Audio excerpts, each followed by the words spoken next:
Hello and welcome to the Home Assistant Podcast. My name's Phil. Joining me as usual, I've got Rohan. How's it going? Good, how are you? Good, thank you. And joining me today, a fellow Aussie, always like when there's an Aussie with me, it's Luke. Hey Luke, how you doing? Good man. Good to be here. This episode is sponsored by Home Assistant Cloud by Nabu Casa. Easily access your local Home Assistant instance remotely for a small monthly fee that supports the Home Assistant project. Configuration is done by the user interface, so there's no fiddling with any router settings, SSL certificates, or any YAML. Look, I guess let's get straight on into it, and let's basically start from the beginning and how you started using Home Assistant. Really, it's just kind of, I started seeing some of these smart things coming up, and having dealt with other bigger automation systems, it's beginning coming into the realms of the home user now. Some things you just go down the local DIY store and pick up.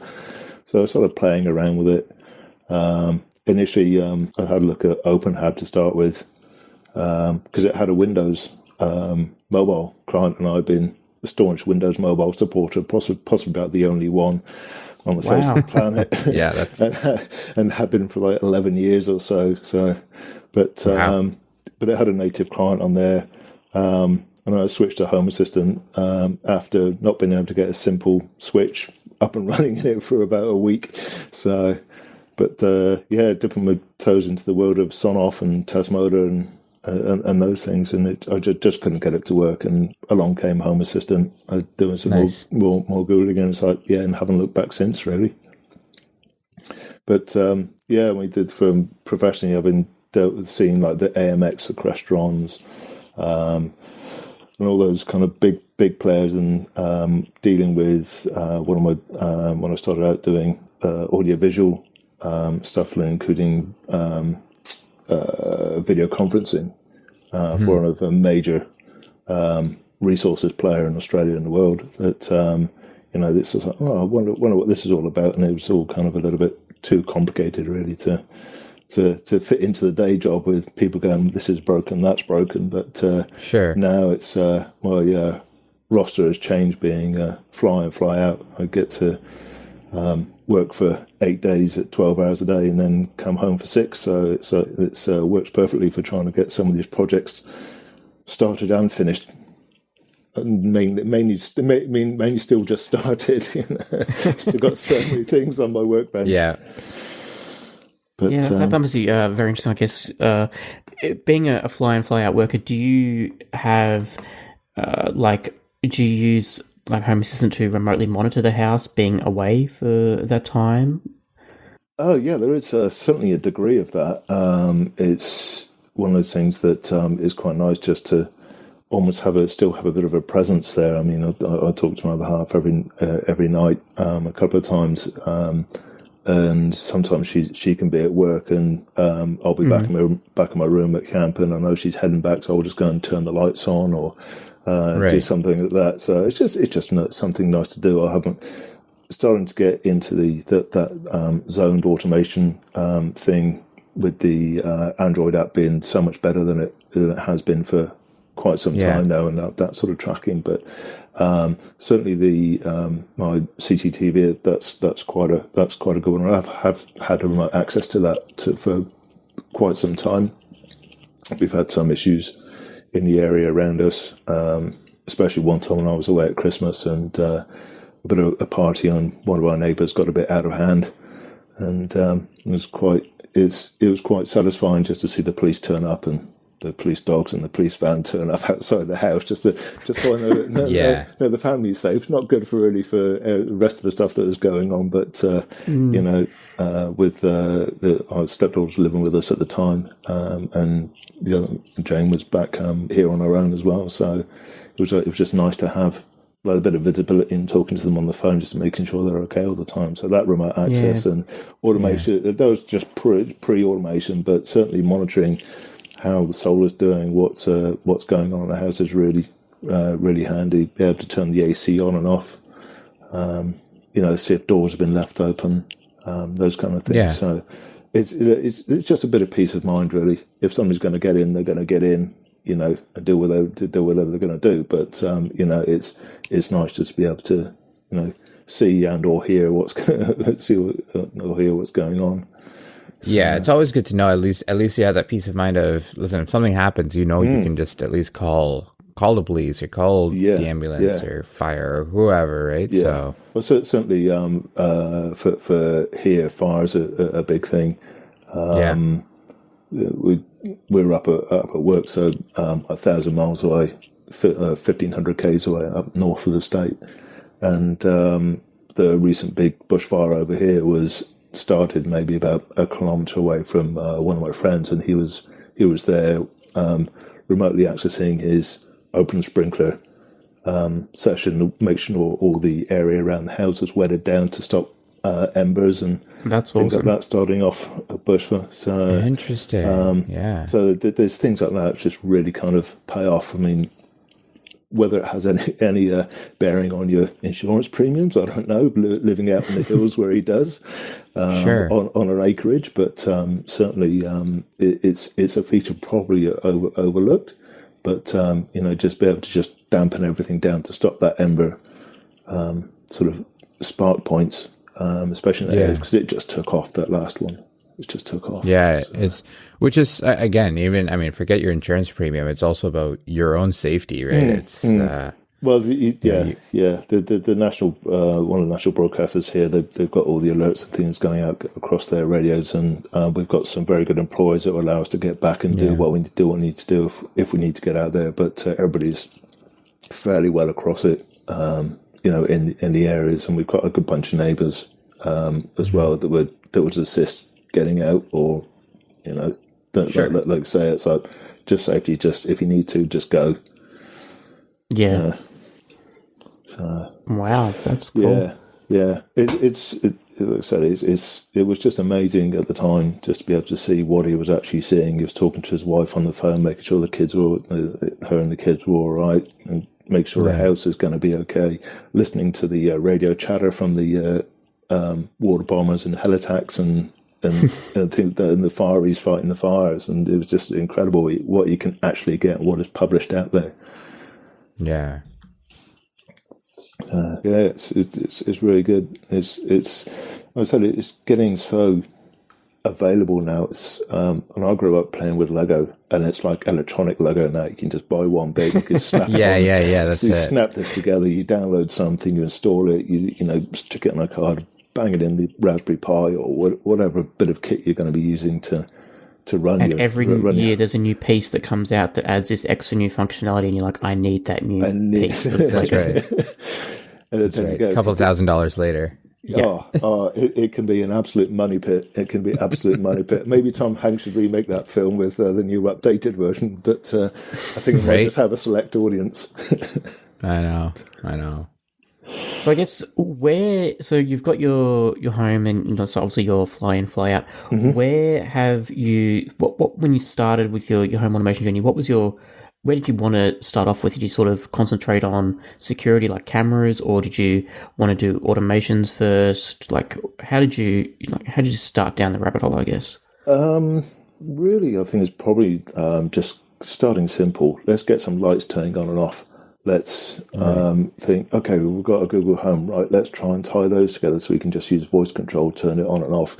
The benefit of having the Google ecosystem is that we've got the Android phones, so you join up one and you've already got it on your phone ready to go. So you're in the car, you can be driving along, turn this off, turn this on, however you want to do it. So it was just really starting simple and see where it went to from then. I mean, not really investing heavily in it. I've got the Sonoff products, probably not the wisest for insurance purposes, but they've been absolutely rock solid for the most part.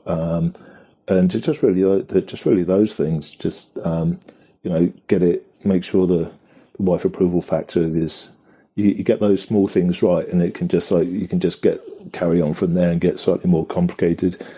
From that point, I've probably got around about 90 devices in the house now, sort of all almost exclusively ESP units around, but rather there isn't really that much smarts behind it, so there are still light switches on the wall which are just signaling. Now they're not switching to 40 volts, they're just switching onto a pin header on the Sonoff devices, so you do have that control bit and maintains the light switch on the wall for anybody who doesn't want to interact with the Home Assistant system or has access to it. So it's trying to keep that thing that, yes, and I know that on the show quite a lot of the times you have people talking about guest modes and things like that, but this way you don't have to have a guest mode, and for people like parents and things that come over when they can come over next, from the UK or wherever they are, that they're used to flicking a light switch on the wall, so they can just carry on and do that. Yeah. But we just have the additional benefits now of being able to see what's going on, see what's left on, have away scenes and things like that drive that makes it look like your home. Those kind of passive security things are really quite nice to have. Yeah. Are you using any like motion sensors for lights to automate them, or is it literally like people have to walk around and press switches for the lights to come on? No, not really. I've got 2 PIRs. One is used for switching lights. I've got a Sonoff which powers that on and off, and then subsequently the lights which only comes on. It's a dusk till dawn kind of setup, because it's in one of the inner hallways. It doesn't really get that much external light, so that just switches those. And I've got a PIR in one of our little in our ensuite bathroom that will just turn the extractor fan on and off, but nothing really driving lights as such at the moment. The external stuff will probably come, because I've got the cameras there.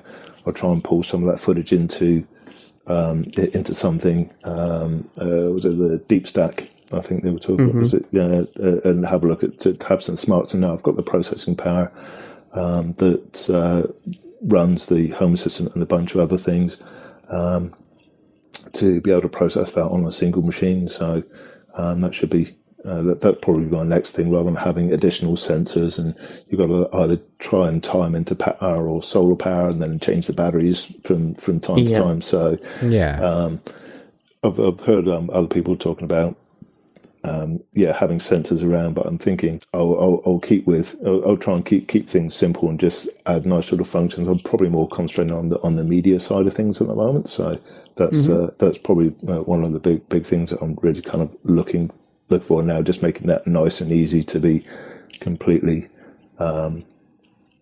platform agnostic as to how you go and control it, really. Yeah. So, but that's the one addition that's working really well, is my media stuff. Nice. And you said you mostly use a lot of the native things, right? Because I know you mentioned you do a lot of Crestron and stuff in your professional life. Yeah. So you're not doing any of those. You're just sticking to standard integrations, that kind of thing. Yeah, very much so. I think well, I've only got about 4 or so integrations in there. Not that many plugins, just the regular MQTT, Spotify, Grafana, and Influx. I think that's about. I've got some ESP Home. I think that's about it. Right. There's not even a dozen add-ins really that I've got added in there. But it's making sure I can then use those things well, not overcomplicate the pot to start with, because the more complicated you get, the harder it is to fix when it goes wrong, because we all know it's going to go wrong at some point. Sure. Guaranteed. Absolutely. Yeah. So what are you trying to control, like media-wise, around the house? Well, what I've got is the Crestron media switcher and a very, very small control unit, but what I'm able to do just with Telnet is actually have my Apple TV, the CCTV, a Freeview DVR box, and the Home Assistant server itself plugged into that, and then I can send that out to anyone independently, any one of the 5 screens I've actually got around the house. So there's one in the guest room, master bedroom, theatre, lounge, and the gym area as well. So you can have different music playing in each room. You can have TV going to different, either coming off the Apple TV or the Blu-ray player. So you can just have independent media going elsewhere. And we have had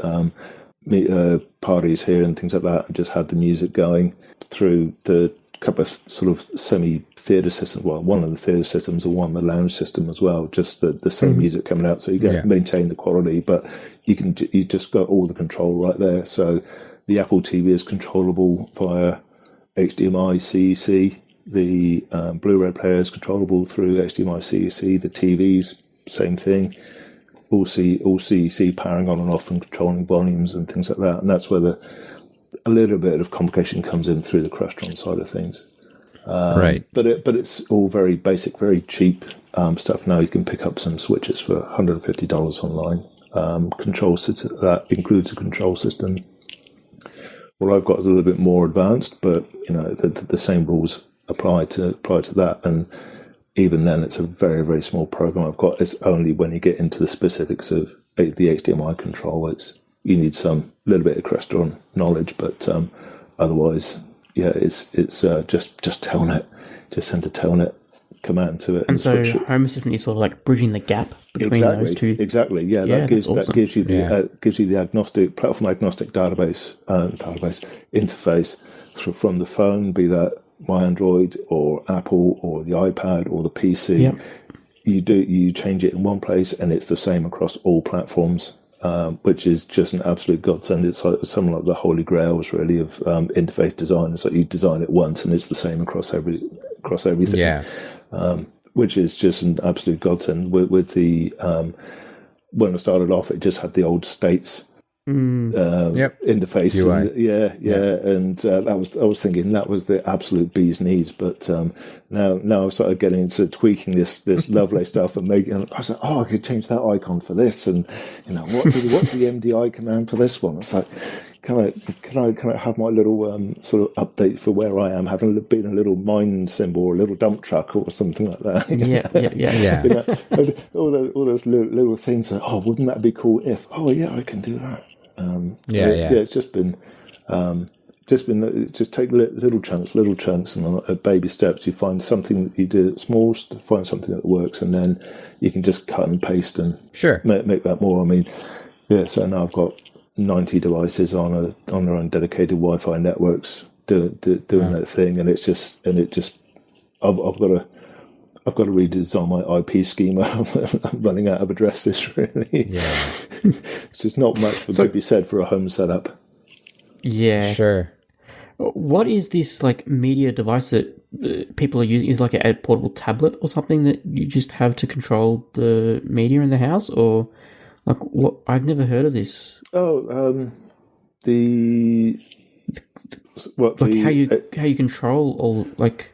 So I've got my interface edge, a set of buttons, but each one of those. So through Home Assistant itself. Yeah, through Home Assistant itself. Yeah. Then there's a specific interface I've written with the Crestron, which just receives. Home Assistant just sends literally just a string of text. The Crestron interprets that and then sends out the correct CEC command to whatever device you're trying to control, be it the Apple TV or the Sony TVs. I've tried to standardize as much as possible with Sony TVs because that's what I've used so much at work, and they've been so reliable here. A few years back, we were struck by lightning, and both Sony TVs just had a different fault, and they just went away for repair, came back in, they have not put a foot wrong. So it's got to be something to be said for some of that hardware. I think that it can survive lightning strikes, and pretty much and away you go. So. And I'm fortunate in where I work that I can actually see a lot of high-end gear and see how it performs, especially up in where we work practically in the middle of the desert. I mean, summer will hit mid 40 degrees C, and this stuff just keeps on trucking. So if that's not grounds for buying some of the same gear from the same manufacturers, then I don't know what is really. Yeah, that's pretty cool. Yeah. So, and I know you mentioned for the most part you use Home Assistant to interface with a lot of this stuff. Do you use any other do you use any voice? Do you have any tablets spread out through your house or something like that? Or I bring I've got my iPad, but I do have other tablets, and I'm slowly working through what's the best way to get them on. They're little Windows-based tablets, at all Intel Atom things, 10-inch tablets. Nice and thin little Lenovo jobs. And they are on their own are pretty good. The issue I'm coming up with at the moment is that if I leave the browser on too long, the interface just freezes. And I think that's because I've only really got the one interface to the system. I've got a few different pages, but what I need to do is really kind of thin down and make have one device for one room, and it receives one page, and that's it, because it's getting all the other updates from all the other graphs and bits and pieces like that. And I think it's just hanging up the browser. It just it sits. This sounds like the most Windows problem. Like, absolutely. You left it too long. I'm gonna hang. Very much so. Very much so. It's either that, or I just need to know everything that's going on. That control freak, and then it's freaking this machine out. I'm not sure, but I think that's what it is. But that's something I'm working through at the moment. I'm trying various different. I've tried Android x86 project, but that doesn't really sit nicely when you're trying to take this thing on and off a dock. I've got some docks for them, so they will sit under the TV and charge, and then you can pull them off and just sit on your side of the room, just have it right next to you, like a traditional remote control would be. But you've got the full range of control over the house. So that's where I'm. That's the kind of overall design. But how I actually achieve that right now is the two solutions I've tried haven't really worked that well. I've got umpteen flavors of Linux to try now, and various other kiosk options. So that's next. Yeah. But I've got at least 5 to have to do for different rooms, and maybe one for just general for the house. But for the vast majority of the time, we're just using our phones, and it comes up. It just works perfectly well just through the Android app.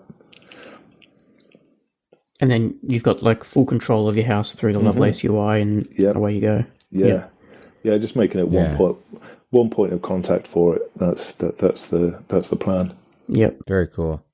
It's funny because I don't know why when you said you work with like AMX, Crestor, and all that stuff, I just, for whatever reason, I just assumed you made like your own UI, and like it's you got to work with that now, right? Before I got Home Assistant, make it all look a lot prettier, I had to make it pretty myself. I had some Crestron panels, but the batteries kept dying in them. They were given to me as part of a training thing I was doing. Sure. That worked well. I mean, that probably ran my theatre room for the best part of a couple of years.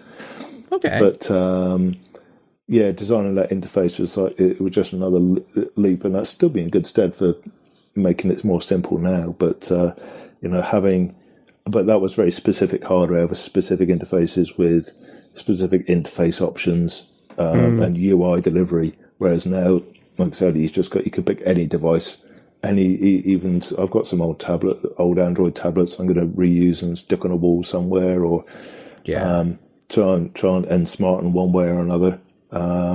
I've got boxes and boxes of gear I need to integrate into the house somehow, or get rid of it. Don't we all?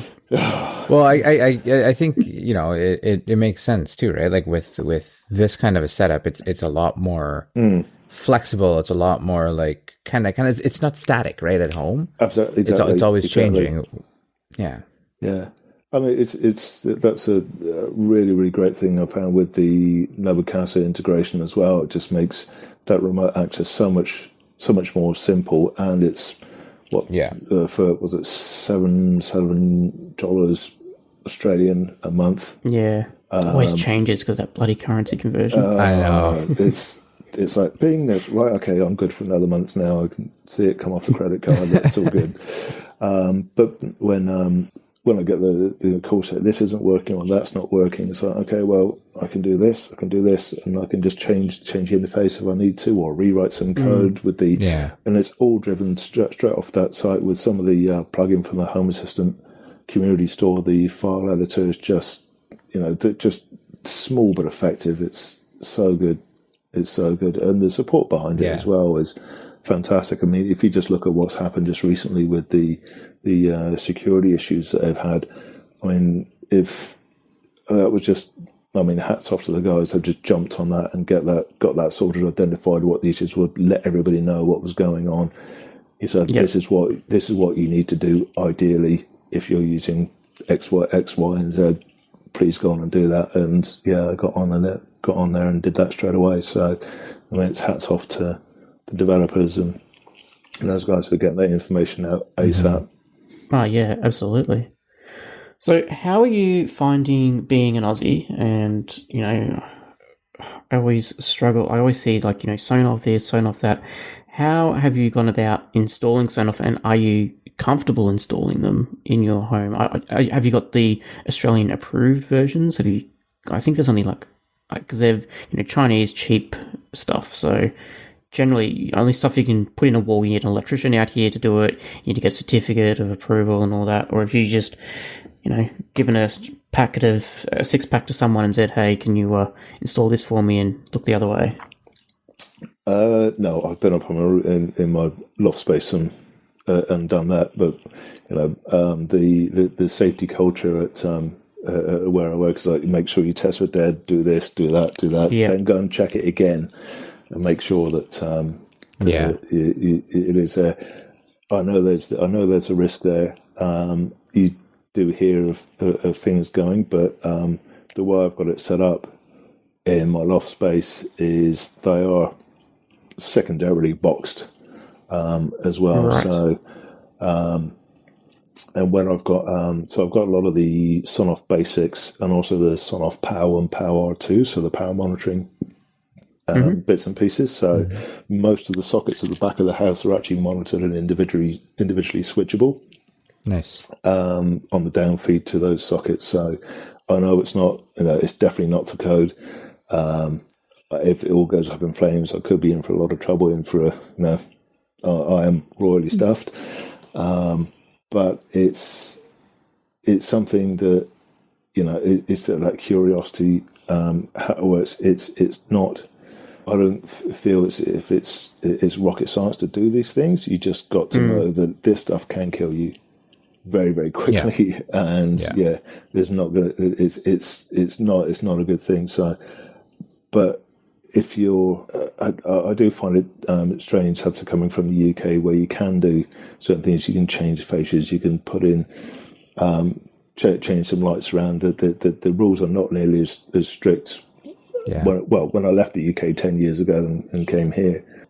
But I've got some qualified Sparkies at work and that I talk to as colleagues, and and one of them's just completed their apprenticeship and has just got their license, and it's a 4-year training, and you've got to do a certain amount of stuff of work in different sectors as well. Yep. So some of the home sectors and industry, and it's just seems absolutely crazy.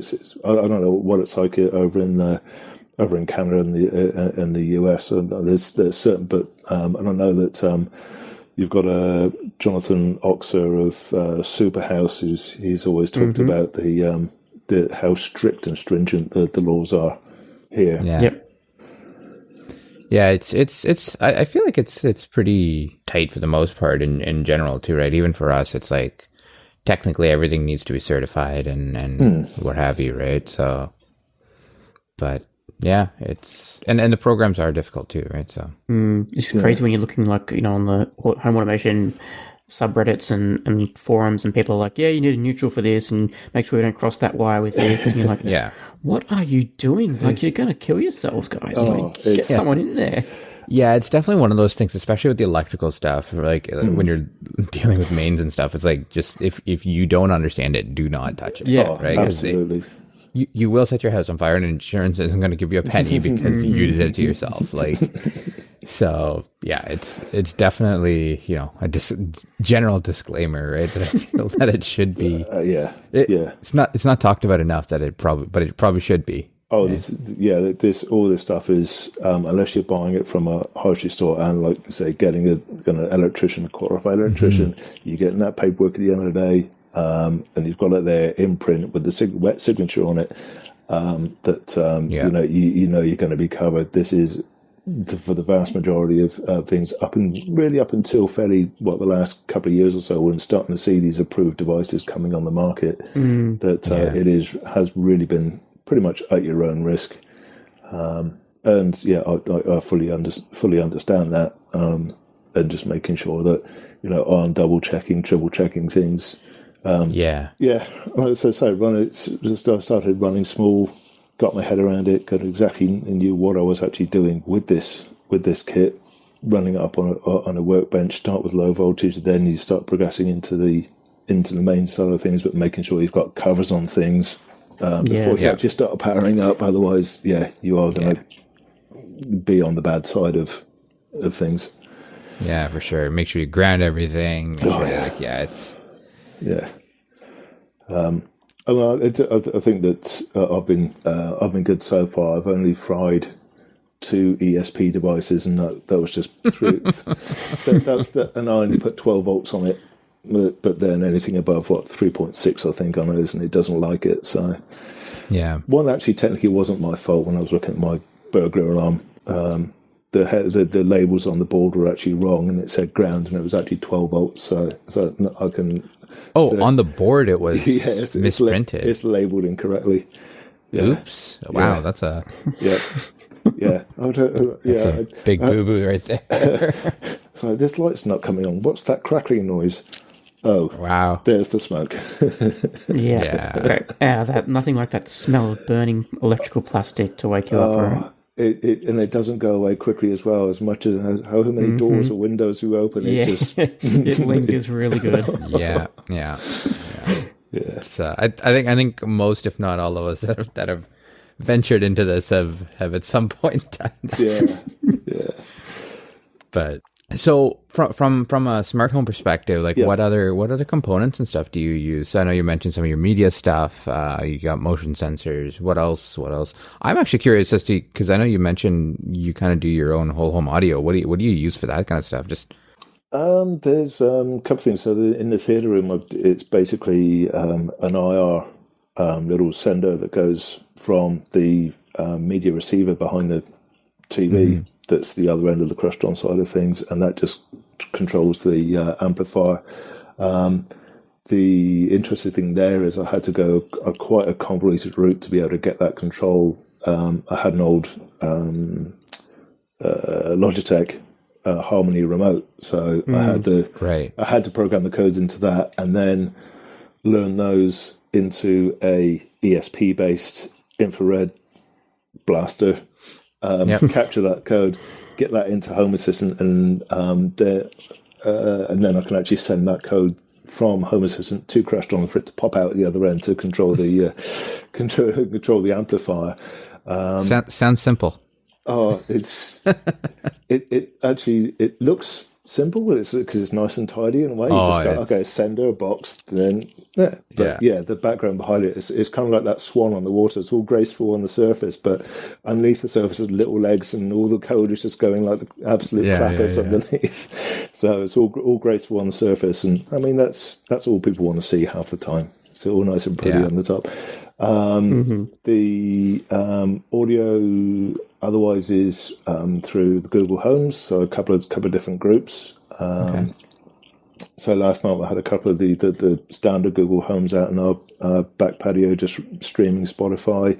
That's nice. Really handy. But we've got the couple of those battery bases for them, so you just unplug them from the mains, and you just can go and take them out as nice little groups. That's cool. Group speakers. They're also good for when if we ever have like power outages and things like that you've still got everything powered. There's a UPS backup on all my network gear, all the Wi-Fi. So it's one of those things where when you want to watch a movie and it's buffering or whatever, you want to download something, you pray for a power cut, because we're pretty much going to be the only ones on the entire optical network here. So we're going to get bandwidth like there's no tomorrow.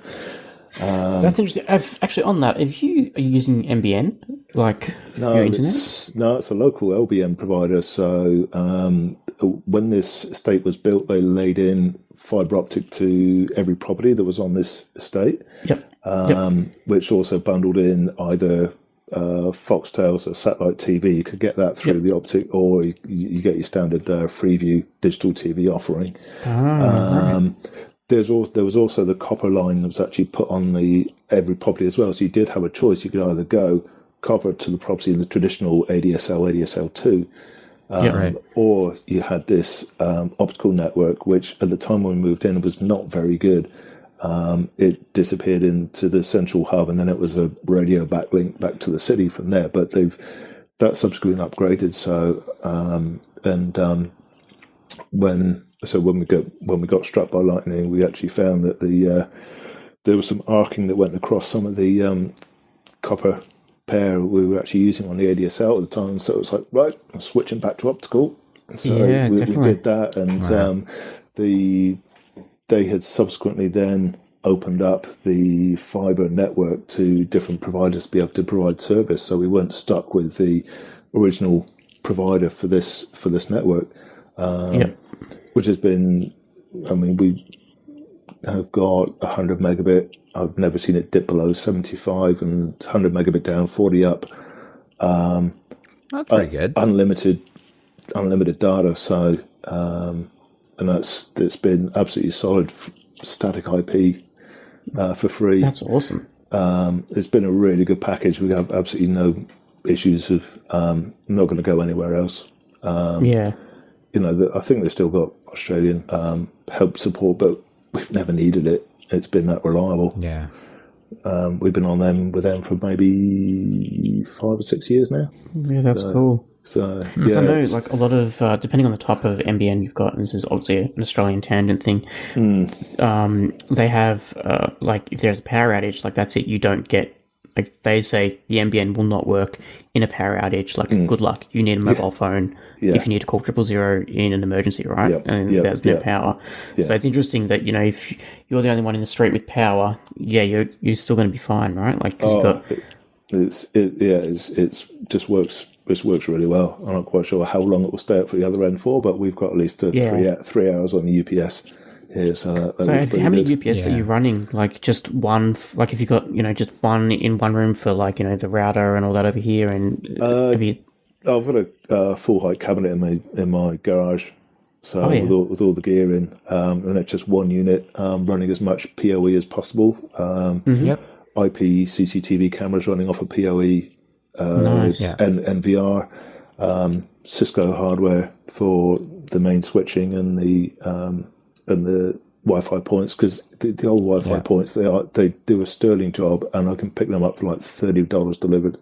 They're so cheap and reliable as well. So just put them in, stick them up in the roof space, and they works perfectly, and everything just stays on. So. I do separate off some stuff, so you know, if I want to, if I want to continue watching the Apple TV or whatever, then yes, I have to start to run the generator up. So I've got a different power outlets that just run from that in the house.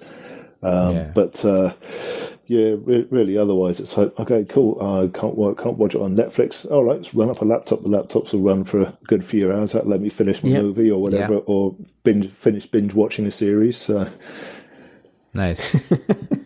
That's cool. Awesome. Yeah.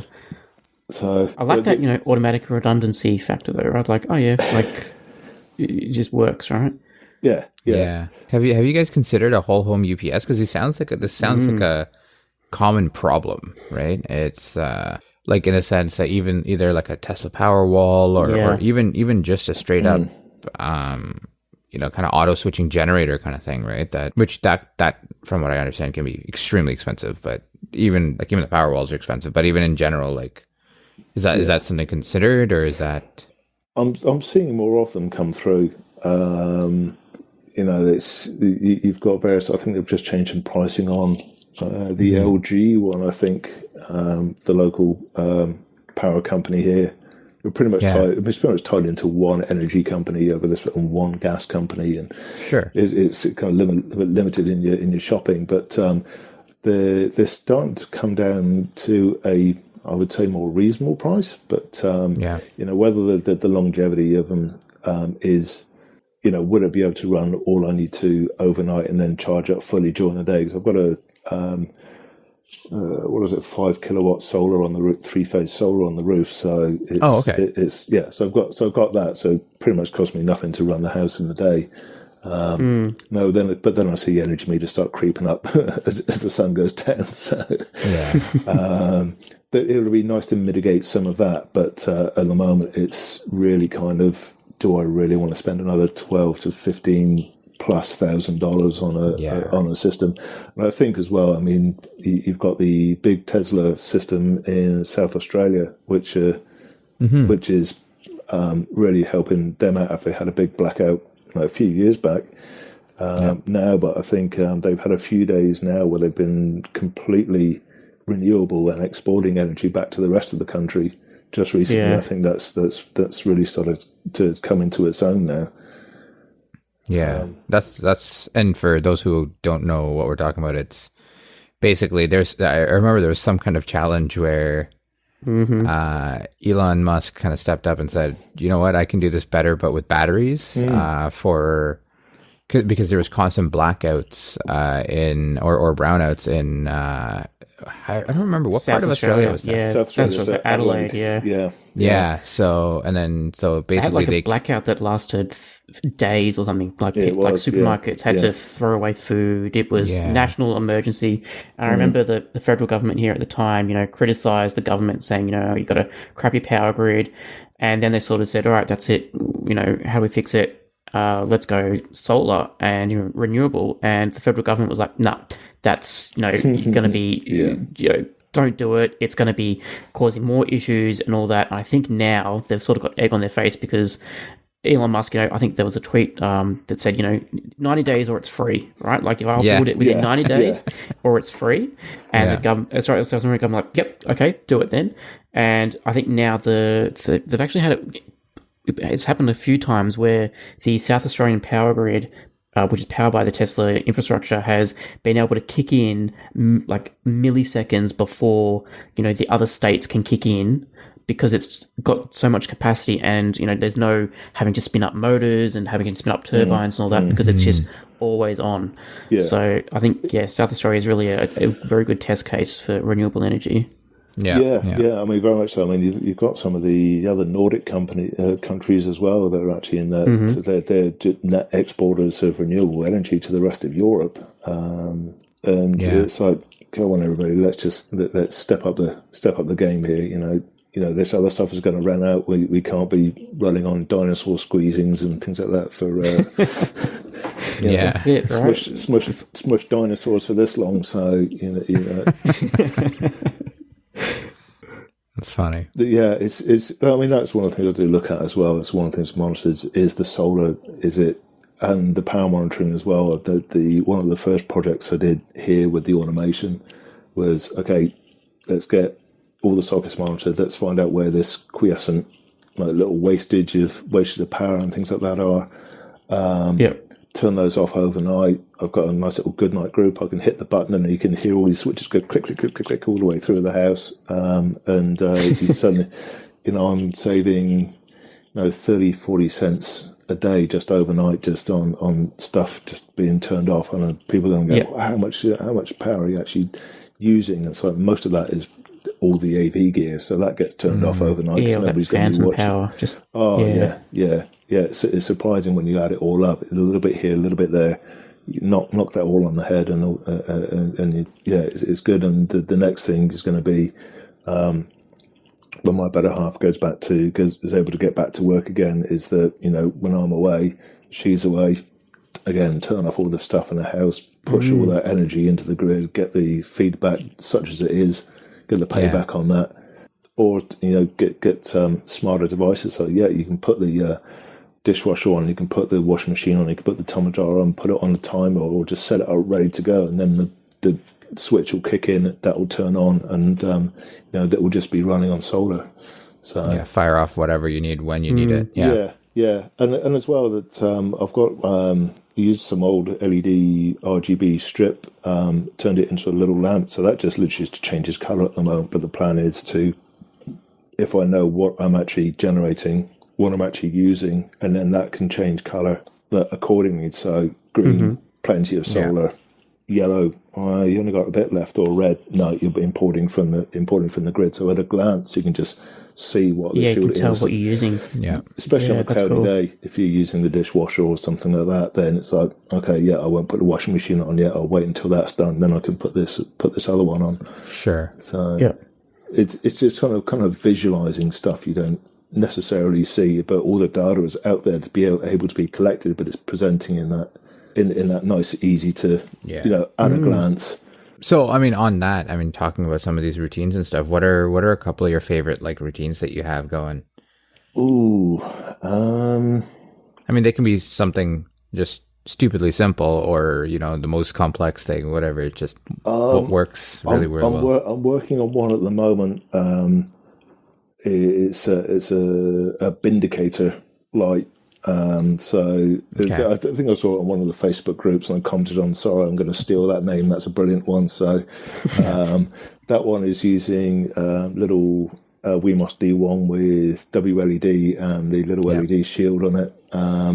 That's one that's just about to kick off this week. Tied it into Google Calendar on my account, so it then reads. You just put in which color bin you need to put out on the on Tuesday night. So red, green, or red bin always, but it's either green or yellow bin. So that'll always go out.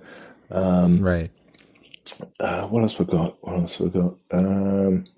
Being able to use things like the sun. I find that, so I just love that little integration of the sun in there. So you put in your latitude, longitude, and altitude, and just have things clicking on and off as the sun goes down, or have offsets.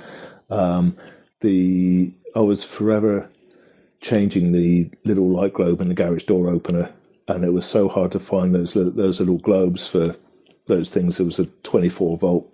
Those little annoying ones, right? They're absolute pain in the backside to find. And so I was like, okay, right, well, I'll go down to local, go down to Bunnings, the big box hardware store. They've got the little Bluetooth gateways now for all the little sensors around the house. So I've got a whole bunch of reed switches. So one of those is on the garage door. So when that opens, Home Assistant knows it's open. Home Assistant also knows when the sun's gone down. So when the garage door opens, the light comes, or the main light comes on. So I don't ever have to change that or find that stupid little globe anymore when it goes in. That's probably the one that I like the most, because it's just it removes a whole bunch of frustration of when it goes, because even though it's a rubbish little light in that thing, you miss it when it's gone, and now you're going to have it's going to be like a new sun rising when you open up that garage door at night. But that's probably my favourite one, really. Just from I don't have to go trawling anywhere for these things, or it's I don't have that many automations really at the moment. It's really kind of collecting the data and making sure that and making sure that those work and those get settled in, and then I can start getting smart with it. It's primarily I've just got to get back to relearning programming now. I've done a whole bunch of programming stuff at university, and which is too long to think about now. But at work, I've done a whole bunch of things. We're looking to do various integrations using the same languages I've used in Home Assistant at work to tie in with weather services. Lightning is a big one at this time of year up there. Certain things you just got to either take shelter or prepare, or you've got a whole range of different things to do. Especially in mining as well, you've got blast patterns which could be loaded, so you've just got to be half a kilometre away from those when you got the lightning coming. You can't be near radio towers and all these kind of things. So we've already got a notification system delivered from this company, but what we're trying to also look at is how can we integrate that with digital signage. And when the state changes from an all clear state to a approaching or lightning imminent state, how can we start putting like little banners, the little news tickers across the bottoms of the screens? So they've got that. To give everyone a heads up. Yeah, exactly. Things like cyclone alerts and things like that, because those are we haven't really had that much this year. I don't think we've had something this year. We've had nothing in previous years, but that's a serious thing as well for the whole operation. At our site, we've been flooded in before when we've had serious rains and things like that. So it's been it's the availability of information and learning the skills I have done through playing with Home Assistant and looking at JSON and all those kind of more online-oriented information delivery has actually paid dividends in what I'm trying to do now. So we've got this whole ecosystem of hardware at work, which is out of the budget range of your normal home user, being able to play with it, see what it does, how good it is, but then bringing that back is bringing some of those learnings back to home to learn new skills, and then take those back to work again. So it's a nice little sort of round robin of things. Cycle, right? Yeah, where absolutely. You've got the expensive stuff that you've piqued your interest, and you've got your stuff interested in the home, and then the stuff that you've learned at home you can now bring back to work, which on the other scale is probably free, uses some API that is just available out there already, and then you can plug that into that's awesome. And it's talking to a lot of developers at these other companies that are delivering these various different services, is that they're just as interested in what we're trying to do, so which can add to their portfolio of things to integrate with as well. So it's a nice little sort of niche thing that you can talk about with people who are just definitely passionate about it, and there's community for Home Assistant is just so passionate about what they actually, and so curious as well. And that's the thing. People always want to try new things, and it's really refreshing. Yeah, absolutely. And we've got the guys like online, like Dr. Z's. I think I wrote my little blurb to when I was applying to come on the show that the very first post I put on the Home Assistant community forum was responded to by Mr. Justin Aiden, and it was Dr. Z himself, to help him reduce his ghost switchings on his light switches. So it's like, cool, so, and I mean, going to chat to you guys now, it's kind of a bit of, arrived early to make sure I wasn't late on this podcast. It's like, you don't have to worry too much about that. I'm usually the one that takes the cake for not showing up on time. Because I'm usually just stumbling down the stairs being like, I just woke up. So if only you could also automate it like Wallace and Gromit do, so you could just walk down the stairs and the hand will come out the wall and hold your hand you a hot cup of coffee or something. That's right. That is literally what I need. Awesome. Cool. That's probably one thing. I've just got a little note that I was scribbling down through today. I mean, I'm looking at my next real sort of blank canvas is my camper trailer. Looking to smarten some of that stuff in there. I mean, I don't know if you guys have come across anybody who's really done much in the kind of the mobile home RV camper trailer automotive side of things. Definitely is.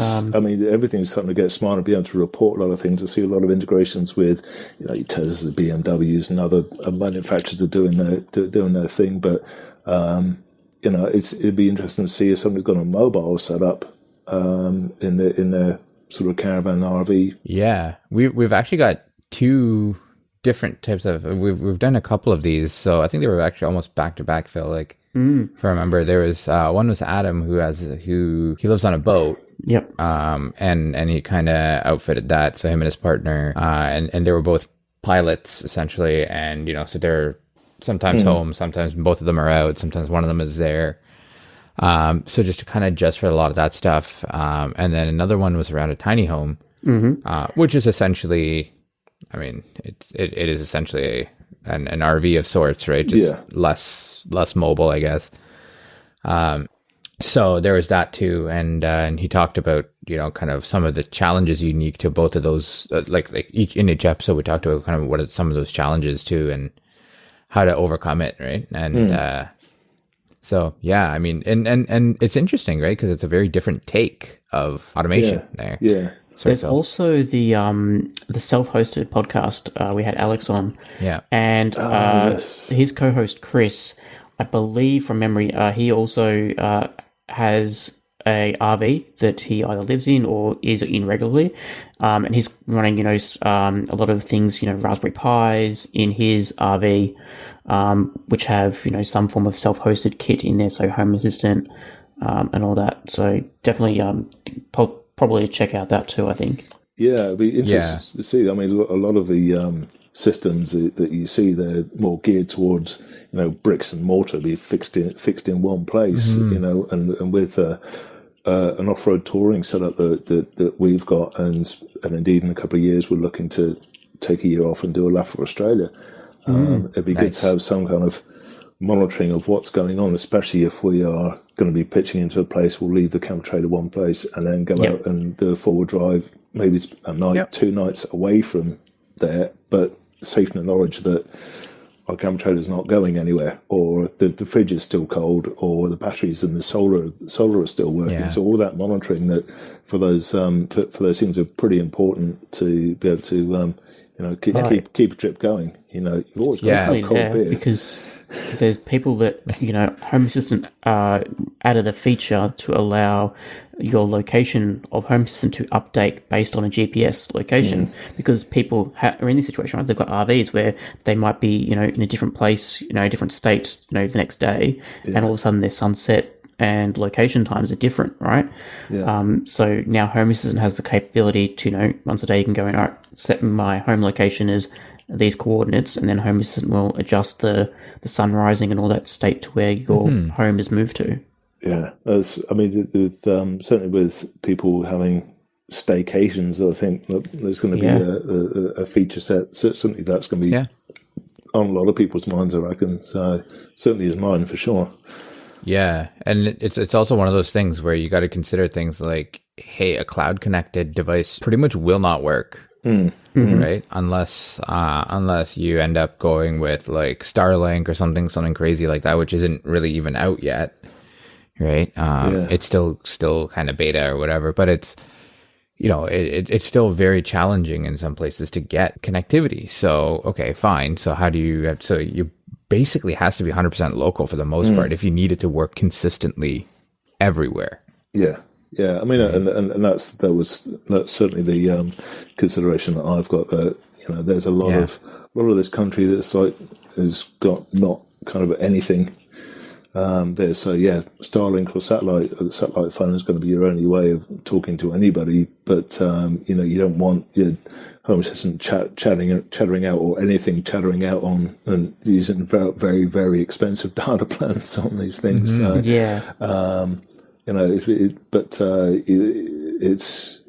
It's my next sort of major greenfield project.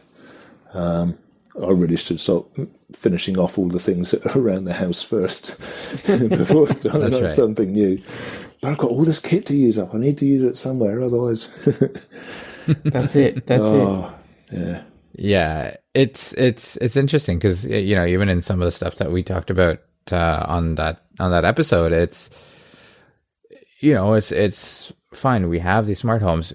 Everything was wired. Everything was thin. Because then he's like, I don't know what the RF profile is going to look like wherever it is I am, right? So it's there's interesting considerations, right? So and having that control over what is talking where is absolutely gold. I mean, I've got to start splitting up my network into different VLANs and things like that. It's all just one thing at the moment, being watched over by a Ubiquiti USG,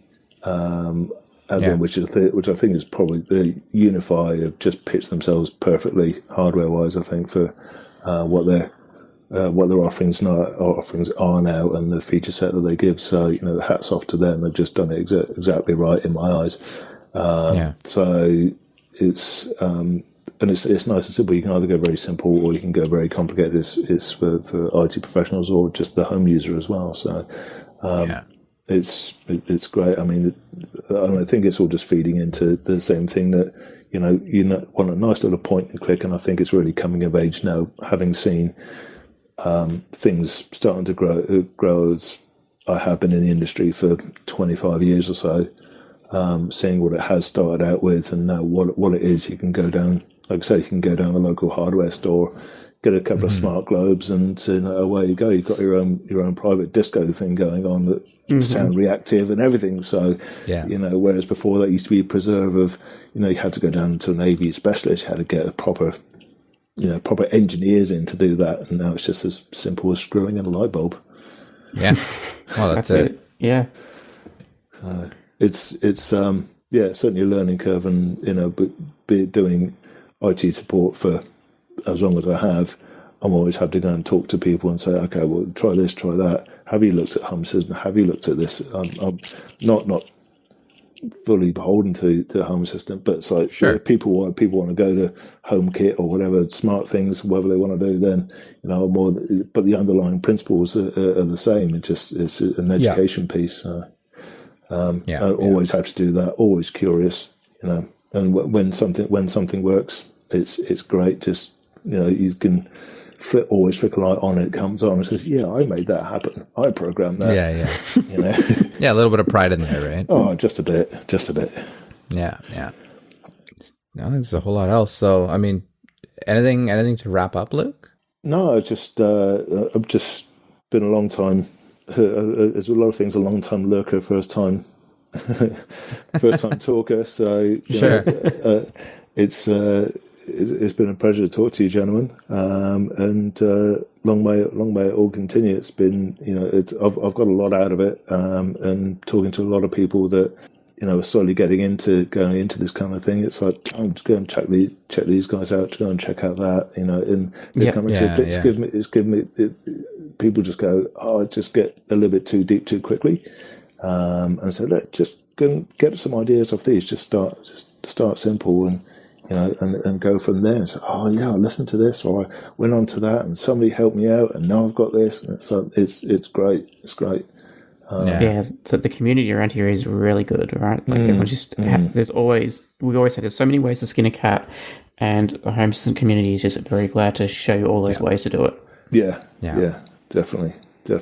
And I'll try and put back in what I can, but at the moment I'm still borrowing a lot of ideas. So, apologies to those those who I've stolen ideas from, but good stuff is coming back eventually. That's right. Well, that's what it's about, right? So it's all about sharing your ideas, giving back, and also accepting ideas too, right? So yeah, definitely. Well, thanks so much, Luke, for joining us on the show. This is definitely interesting to get your perspective on this too. So, absolute pleasure, sirs. Absolute pleasure. Cheers. Thank you very much. All right, cheers. Take care. If you want to share your Home Assistant journey or come on as a guest, reach out to us at feedback@hasspodcast.io. That's HASS podcast.io.